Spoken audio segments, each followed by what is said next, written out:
Any health-related information on the following show provides general information only.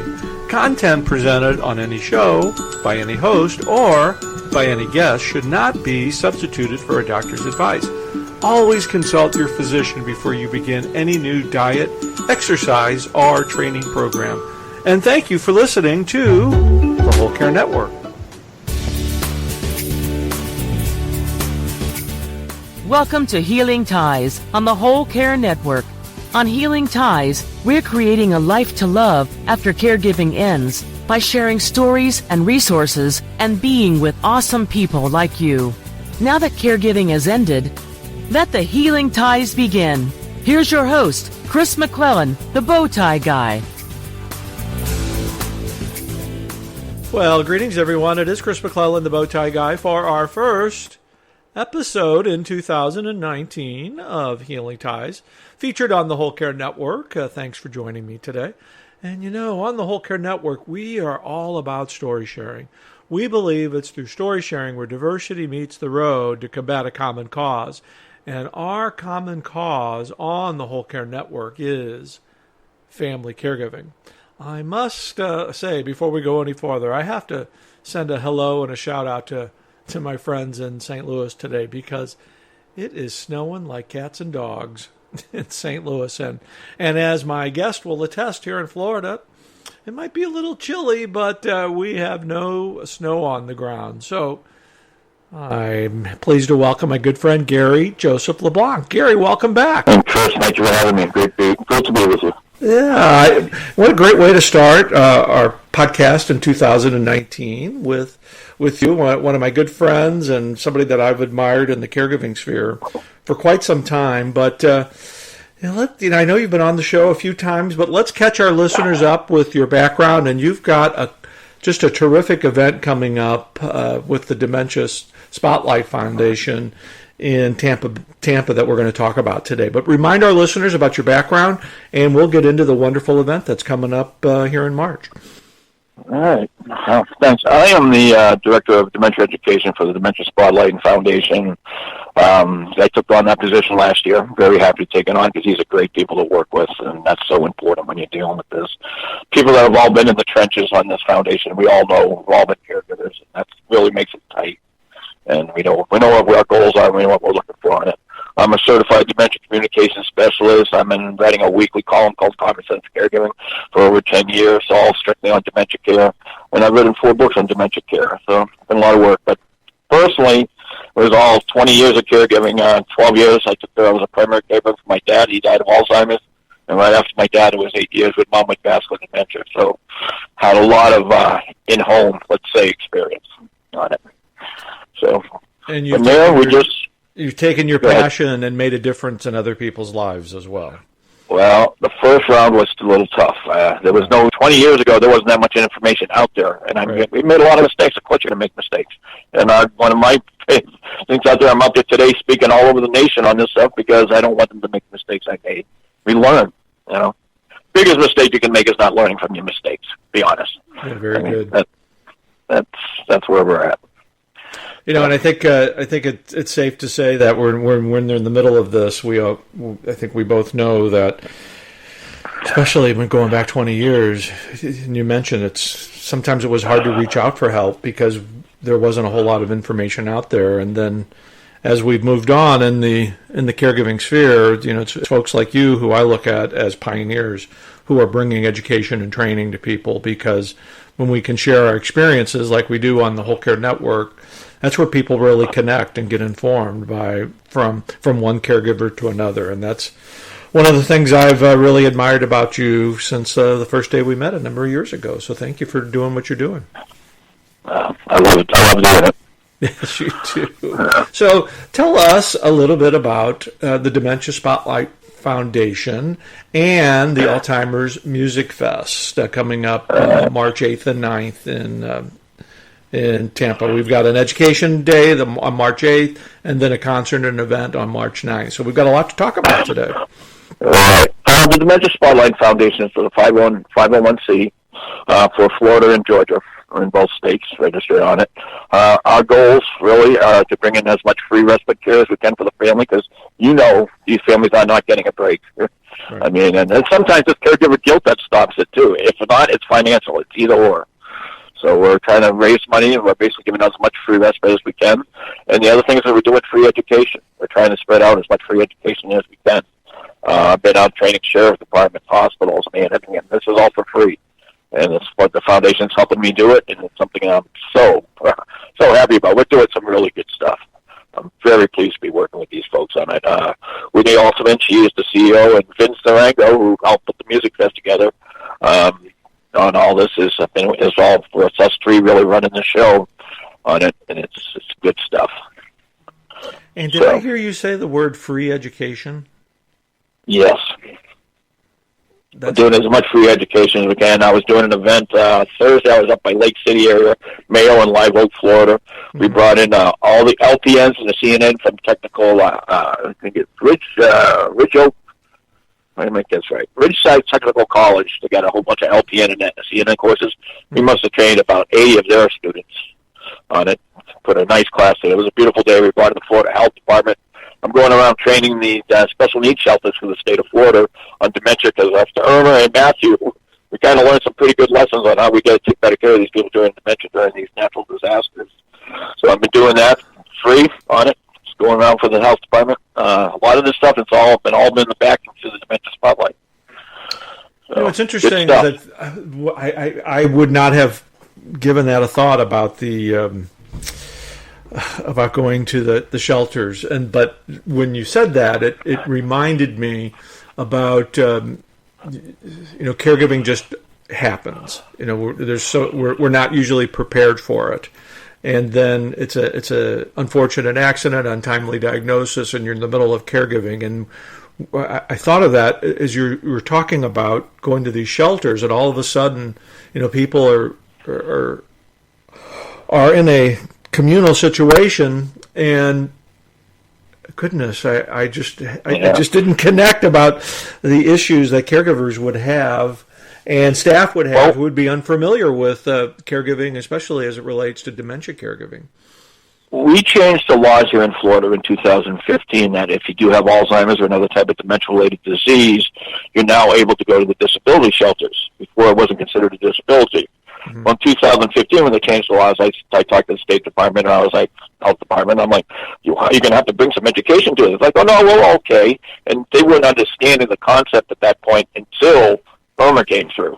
Mm-hmm. And we were evacuating nursing homes on both sides of the state. That thing came right down the middle of the state. And that really opened up everybody's eyes at this point on it. Mm-hmm. So this since then, we've been going around now. We're training shelters. Next month, I'm doing Hillsborough County, Handle County, Hernando, then I'm doing Volusia. I mean, all over the state, doing different counties. The volunteers go to the regular shelters, the public shelters. But the way the state's written, laws are written, disability shelters have to be state employees. So. Very good to be able to institute and be on the cutting edge of that and getting some change. Well, everybody in those buildings are going to be full of anxiety, just wondering if they still have a house to go to when they get home. Right. And that anxiety just goes to the roof. And everybody living with dementia in these buildings, or sitting there waiting to get back home, it's just a mess. So we've got to be able to take care of these people in a circumstance like that. So that's what we're working on. Now that's good stuff. That is good stuff. That's making a difference is. That is just awesome what you're doing there. And I think we've touched on another word here that often goes what's the right description? Undetected, and not asked for enough. That's respite care. For caregivers, we're so intent on taking care of our care partner, our caree, whatever word that you want to describe, loved one, but every caregiver needs respite, whether it's 5 minutes, setting aside 5 minutes a day to do something for yourself, or something a little bit more elaborate, like maybe a day or two off a week. Respite care is so important to the mental, physical, spiritual, and financial health of the caregiver, and that's what the Tampa Bay Alzheimer's Music Fest is really about, is respite care. We're raising money for free respite. We're covering 4 counties: Hillsborough, Pasco, Hernando, and Citrus County. And we're going to raise, as much as we raise, it's all going to free respite. We've already got the event covered, so that we're in a clear on this now. So everything we're raising from here on out is all going to free respite care to the dementia family. The only criteria that you need to apply for the respite care, we're doing $500 packets per family, is that you have to live in one of those 4 counties right now. Okay. And someone in the family has to have a diagnosis of a dementia-related disease. So we're paying the facilities direct. Whether it's going to be home care that's coming to you, or you're going to a memory care unit for a day to give the family a break, whatever it is, we're going to pay the facility or the agency direct on it. So there's no in between all this game playing around. It's going to be a nice, clean job done. So it takes the worry off the caregiver. They know that they've got $500 to work with to apply towards respite care. What a great idea. What a great it could be something as simple as a funeral might happen, and you can't get away to go to the funeral and all. I mean, it could be, you don't know what's going to happen. Right. And if you need a break, you can reach out to us, and if we still get the funding available, like I said, more funding we raise, the more families we're going to help, and that's what it boils down to on it. And Vince Durango started the Alzheimer's Music Fest 7 years ago in Georgia. This is the first year we're bringing this to Florida. Okay. So, and this is going to turn into an annual event here in Florida, too. And we've been doing it 7 years over there. Last year's fest on September 15th was great. And we got great music lined up. We're going to do the whole day of education the day before. We rented Heritage Hall in Tampa. Got a nice room to do a speaking event on it. We're going to do 4 hours of free education, free to the public.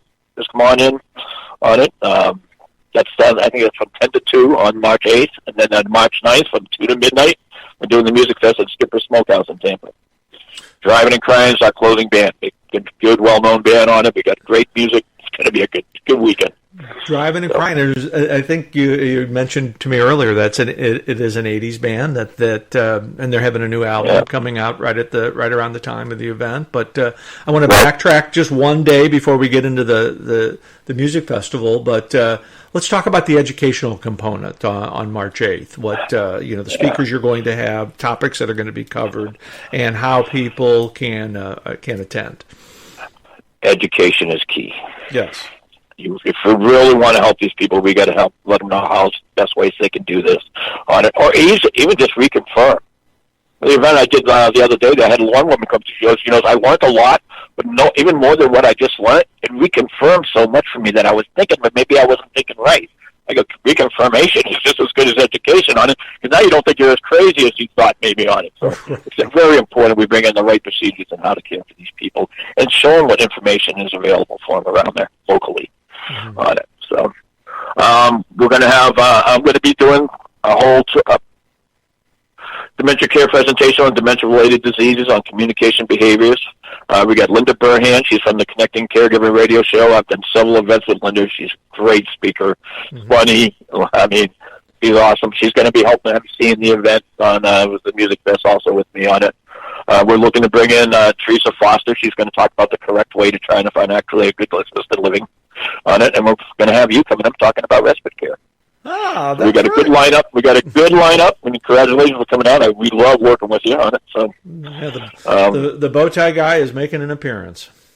Yes, and we would love to have you on this. So it's going to be good. So we got a good lineup for the education event. We got a great lineup for the band on it. And come on out, March 8th and 9th. So let's paint a picture for the event on March 9th. I think you said it was from 2 to midnight. Is that correct? Yeah, 11:30ish, midnight. Right. And Driving and Crying is the lead of the event. Yeah, they're the headliner. They'll be closing out the event. I think they come on stage around 9:30ish, somewhere in that area on it. We're starting at 2:00. We got Southbound 75 is the beginning band, Donna Hopkins Band, Sonic Stew,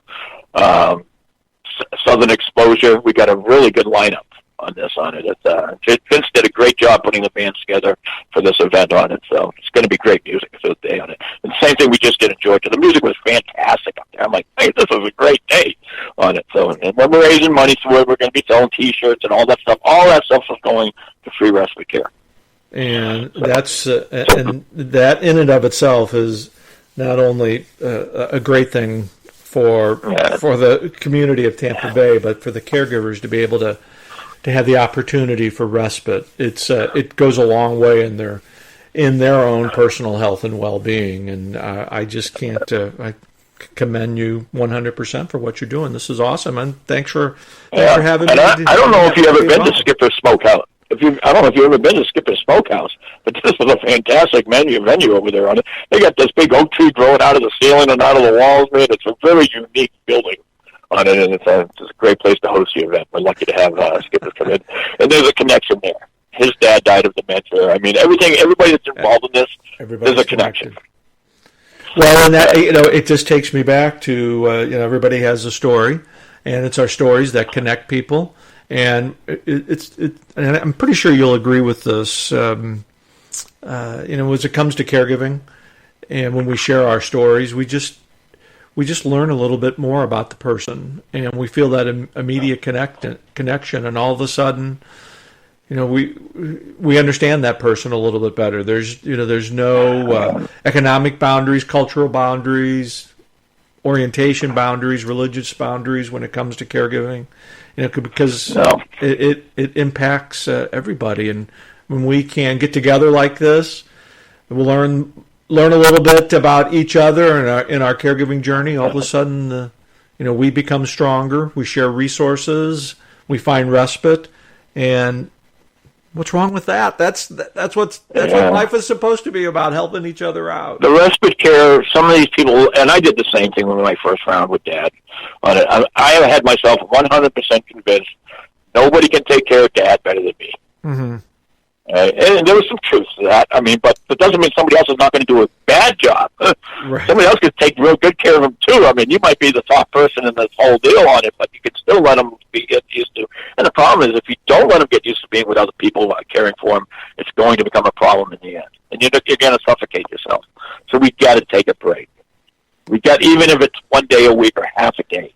Right. We got to get out and get some fresh air and do this on it. So that's what works. That's our goal here, is try to provide as much respite care for these families as we can. Yeah, we may be the best caregiver, but we're not the only caregiver. We're not, right. And it's pride and caregiver guilt. I mean, I'm honest to God, one time I realized, I'm looking at myself, I go, Gary, you haven't been in a barber's chair for 3 years. I'm just shaving. I got a razor. I'm shaving the back of my head, doing it. I said, I am going to the barber today. Yeah. I had called somebody up. I go, do you please stay with my dad for 2 hours, 3 hours, so I can go out and get my hair cut. And I'm driving down there, and every mile I got away from my house, I was constantly disbelieved that something ferocious was happening back at the house. Mm-hmm. And I had to force myself to get into that barber chair. And then I wanted to run out with my hair half cut and get back home because I knew it was a disaster. I pay this guy, I get home, I'm speeding all the way home, basically. I'm glad I didn't get pulled over. I walk in the house, and there's my dad playing solitaire at the front table. The caregiver's like, hey, would you do it back to her? I'm like, good question. Yeah. I thought, in my mind, the house was burning down. I mean, and this is all caregiver guilt. You got to we have to train ourselves to get used to taking breaks. And sometimes it's not easy. Sometimes we're the culprit. Sometimes it's our mind playing tricks on us that and I say this very kindly, and I'm talking mainly from my personal experience and how I dealt with it. Is you felt like they couldn't go on without you, and that when I just have to get back. I can't. And we find out that as much as we need a break from the person we're caring for, they need a break from us as well.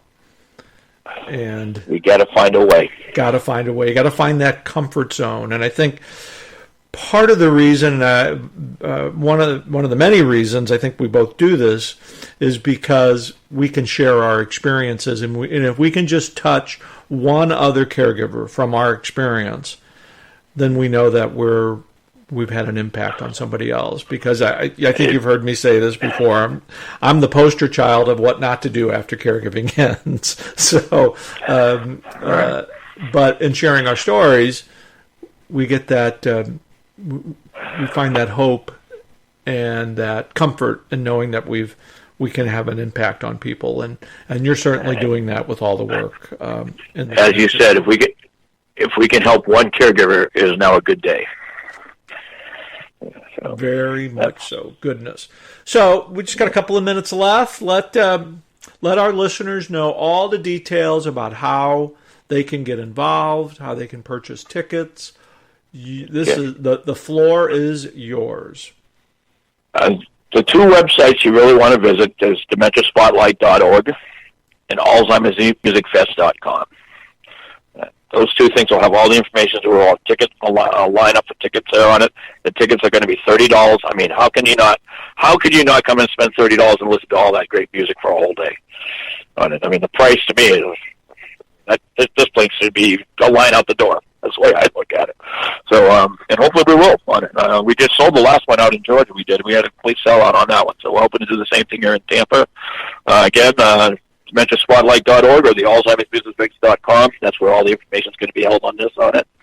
The lineup of the music is fantastic. We're going to have fun. We're going to have raffles. The whole deal is going to be a whole show on this thing on it. And the Education Day on March 8th, it's at Heritage Hall. That'll be on the information. Same thing for the websites. Same websites. Go there. You find all the information. That's all free.